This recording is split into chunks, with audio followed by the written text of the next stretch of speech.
Continuamos acá en Vladimir a la Una y esta cita de Gabriel García Márquez: el periodismo es el mejor oficio del mundo. ¿Verdad que sí, que es una profesión que da muchas satisfacciones, ¿no?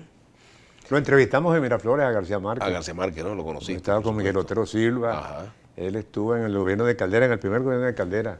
Hay una fotografía que aparezco con un periodista, Gerardo Oviedo, que fue compañero mío. Claro, que fue del Impulso, Impulso, profesor sí, de la no, Escuela sí. de Comunicación Social. Sí, cómo no. Y por cierto, la escuela tuvo grandes profesores, ¿no? Gilberto Alcalá, tuvo Federico Álvarez. Federico Álvarez, Geno Héctor, por supuesto. Héctor, el Oviedo, gran patriarca Sola, de la era del periodismo, ¿no? Así es, bueno. Nos decía, escribe cuentos, escribe cuentos. Y tuve profesores, Domingo Miliani, Ajá, cómo no. quien fue embajador en Chile del primer gobierno de Chávez. Y Domingo Miliani, dirigente comunista, por cierto que nos respetábamos mucho, porque yo fui presidente del Centro de Estudiantes de Dirección Nocturna Juan Vicente González, y él me daba clases de literatura. Y en esa época de Betancourt, Betancourt utilizaba ese lenguaje barroco, hablando sin esguinces, sin periclitamientos y sin cubiletes de tramoyistas, esos psicofantes del lamponato y traficantes de la falencia. Entonces hubo un alumno que hizo un examen de literatura y habló de esos términos, tomó como palanca esos términos de Betancourt. Y entonces ese fue Coromoto Álvarez. Yo estaba en una reunión de la Junta Directiva del Centro Estudiante y Domingo Miliani me defendió. Ese muchacho es incapaz de hacer eso. Bueno, para que tú veas cómo...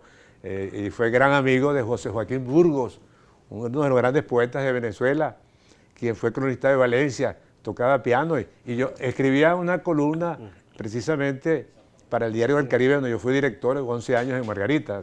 Allá nos vimos en Margarita. Claro, cómo no. Eso fue ya tu ido ya de Últimas Noticias. Que por cierto, Julio César Pineda y Lalo Troconi fueron por allá. Le dije, bueno, si me dan la primicia, yo les voy a cubrir una conferencia de abogados. Y bueno, ahí dimos otro tubazo. Unos cuantos años. Ahora, tus recuerdos de la redacción de Últimas Noticias. Algunos nombres, por ejemplo, bueno, vamos a hablar, por ejemplo, de Pedro Galán, que fue... Pedro Galán Vázquez un hombre de jefe un carácter de redacción, recio, pero además amante de la poesía, ¿no? Amante de la poesía, un hombre que escribía muy bien. Tú sabes que... recuerdo a Mayorga también. Francisco Mayorga, nuestro fue gran hermano, fue director.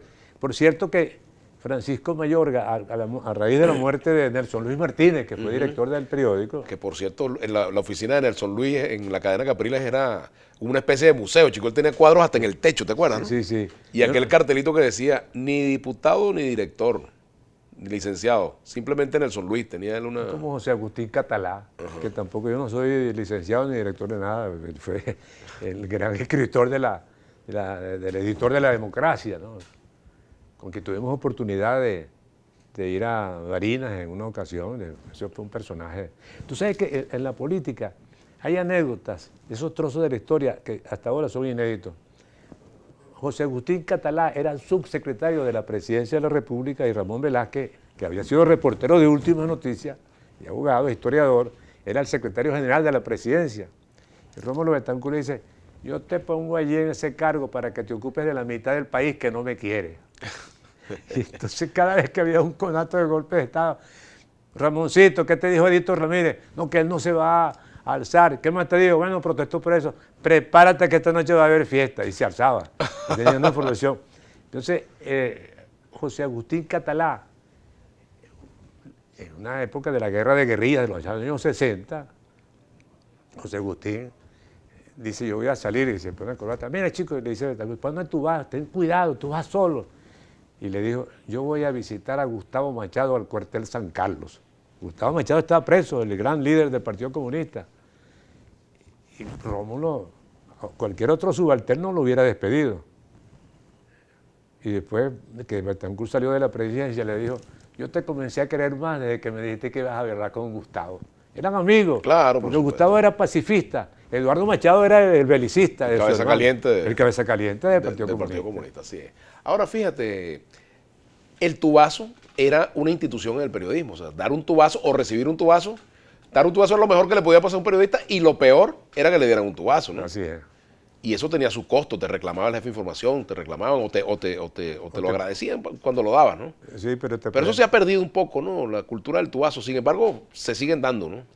Bueno, en esta época de la computación y de la cibernética, ya el tubazo parece que no existe, porque la cobertura Yo no Es sé ahora instantánea, ¿no? yo no sé cómo es la cobertura en el Palacio Presidencial, pero al Palacio Presidencial en el siglo XX a mí me correspondió cubrir las informaciones de los presidentes Rafael Caldera, número 1 Caldera, luego Carlos Andrés Pérez, luego Luis Herrera Campín, más tarde Jaime Lucinchi, luego Pérez otra vez, luego de Pérez fue Octavio Lepage, Ramón J. Velázquez y Caldera nuevamente.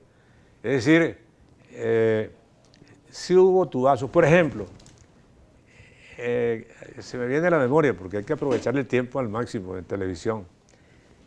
En el año 92, así como ando, yo estaba por la Universidad Simón Bolívar. Yo nunca quise aceptar cargos públicos. Yo me dediqué realmente a la profesión del periodismo. Fui asesor por vía de excepción con algunos amigos míos. En ese caso fui asesor del rector Freddy Malpica. Yo estaba allí. En la Simón Bolívar. En la Simón Bolívar. Y me dice, alguien me dijo, para acá viene Ochoa Antich. Estoy hablando de febrero del 92, después del golpe fallido de Chávez, a dar una conferencia con el grupo de posgrado de Maruja Tarre. Como la memoria es una facultad intelectual que hay que desarrollarla, y más los periodistas, bueno, yo más o menos así con una chaquetica, puse unos lentes oscuros y duró un par de horas de pie, escuchando aquellas preguntas muy interesantes de ese grupo de posgrado. Y Ochoa dijo, yo con Chávez me entendí en algunas cosas y en otras no, pero no vamos a permitir que una célula del Partido Comunista se apodere de las Fuerzas Armadas, del ejército creado por Juan Vicente Gómez. Y luego, cuando Ramón Velázquez se encarga de la presidencia, luego de obtener la buena el visto bueno de las fracciones parlamentarias de Adey Copey del partidismo, no fue como Carmona, sino que Ramón Velázquez habló primero Cuando con los segmentos fue políticos. destituido Todo el mundo Pérez. recordaba a José Ignacio Casar, que era senador a la sazón. Entonces, que es amigo tuyo, por Claro, cierto. por supuesto. Periodista, bueno, es ingeniero metalúrgico y también Así escribe es. poesía y sabe escribir. Así es. Entonces, me dice Miguel, Ramón Velázquez fue el primer director del diario El Mundo, del vespertino El Mundo, y había una confianza con... Entonces, Capriles me manda a decir con Galán, que el Capriles, periodista- Miguel Ángel Capriles. Miguel Ángel Capriles, quien nunca me dijo, pregúntele esto a ningún presidente. De verdad, verdad. Yo tenía que, por su periodista que no lee no puede escribir. Había que leer en profundidad. Una cultura literaria de la historia, etc. Bueno, y Velázquez me llama a su despacho, el despacho presidencial. ¿Usted viene a entrevistarme a motus propio? Digo, no, don Miguel Ángel Capriles, que... Ah, bueno, véngase mañana a las 8 de la mañana. Y le pregunté, ¿qué opina usted de esta frase que dijo Ochoa Antich? Un hombre que al parecer estaba comprometido o no comprometido, según Pastor Aidra, la versión que se teje sobre su presencia en el aeropuerto de Maiquetía. Y, por cierto, que Gruber Odremán no se alzó el 4 de febrero Sino en porque noviembre. era el oficial más antiguo y él, Chávez le había dicho que eso se comenta, que él iba a ser el presidente de la Junta, que iba a tumbar a Pérez. Pero había que matar a Pérez en el aeropuerto. Y Gruber Odremán recibió la orden de que él no iba a ser el presidente y por eso no se alzó. Entonces, cuando yo le pregunté a Ramón Velázquez sobre lo que dijo Ochoa Antich en la Universidad Simón Bolívar, me dijo Velázquez, eso se sabrá cuando Ochoa y Chávez se escriban sus memorias. Vamos a hacer la pausa. Volvemos con Coromoto Álvarez. Ya venimos, hablando del Día del Periodista.